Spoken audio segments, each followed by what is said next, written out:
इथं आपण भिजवलेली मुगाची डाळ घेतली आहे, ती टाकूया.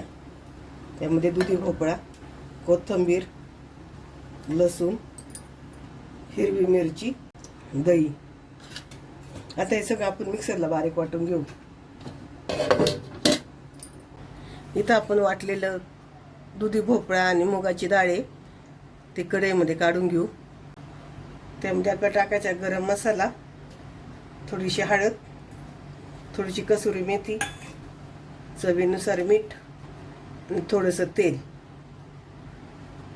गॅस चालू करायचा आहे आणि सगळं आपल्याला आता चांगलं शिजवून घ्यायचं आहे.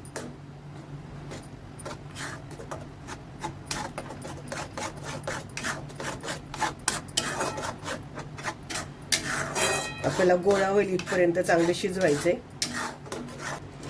पटकन घट्ट होतं हे. एकसारखं असं मिक्स करत राहायचं, नाही तर मग त्याच्या गुठळ्या होतील.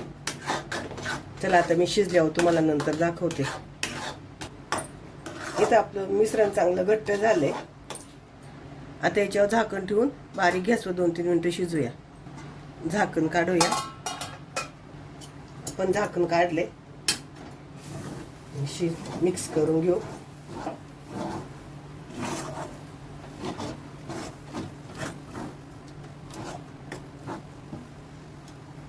अजून थोडीशी कसर बाकी आहे, त्याला शिजून घेऊया अजून.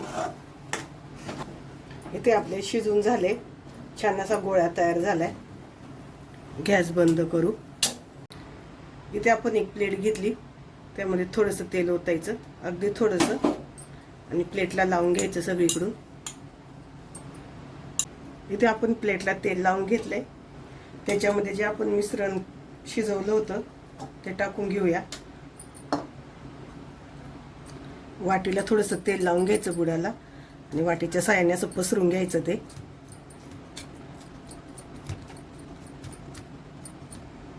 इथे वाटीच्या साहाय्याने आपण छान असं पसरून घेतले. आपण इथं फ्राय पॅन तापत ठेवलाय. त्यामध्ये टाकणार आहे जिरं. जिरं छान फुललं की त्यामध्ये कांदा आपल्याला परतून घ्यायचा आहे. बारीक चिरलाय कांदा मी एकदम. तुम्हाला बारीक नसेल कापता येत तर खोबरे किसायच्या किसणीवर किसला तरी चालेल. इथे छान आपल्याला कांदा आता लाल करून घ्यायचा आहे.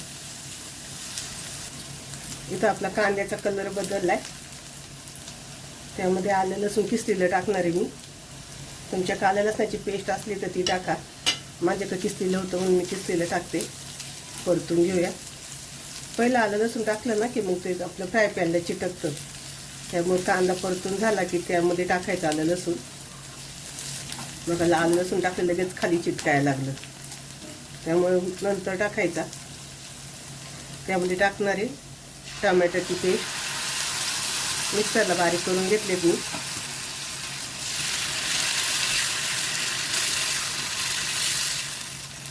कच्चे टमाटे शिजवलेले नाहीत. आता हे आपलं टमाटर चांगलं शिजून घ्यायचंय.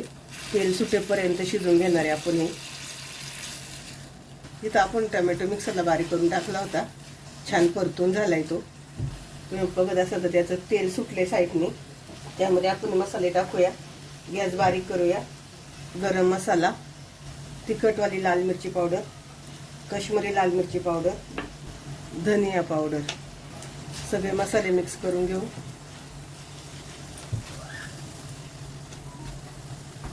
इथं आपले सगळे मसाले छान मिक्स झाले. त्यामध्ये ओतणारे थोडंसं गरम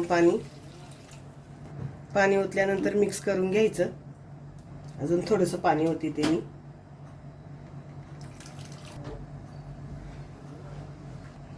मिक्स करून झालं की त्यावर झाकण ठेवूया 2-3 मिनिटासाठी. 2-3 मिनिटं झालेत. झाकण काढूया. आपल्या ग्रेव्हीला तेल सुटायला लागले. त्यामध्ये आपल्याला मीठ टाकून घ्यायचे. चवीनुसार मीठ टाकून घ्या. मिक्स करायचे आणि परत एकदा झाकण ठेवायचे. इथं आपलं भोपळ्याचं आणि मूग डाळीचं जे मिश्रण होतं ते आपण थापून घेतलं होतं. त्याच्या वड्या पाडून घेऊया. थंड झाले पूर्ण. तुम्हाला पाहिजे ते आकारात वड्या पाडून घ्या. मी इथं चौकोनी वड्या पाडून घेते. तुम्हाला एक वडी काढून दाखवते.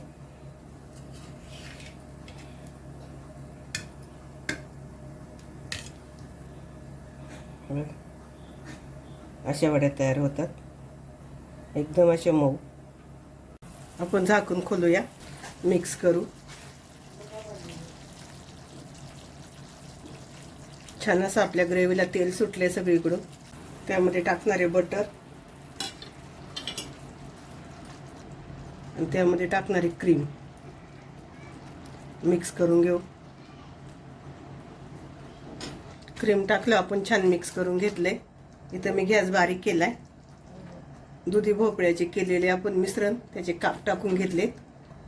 मिक्स करून घेऊया सगळीकडून आणि त्याच्यावर आपण परत 2 मिनिटासाठी झाकण ठेवून घेऊ.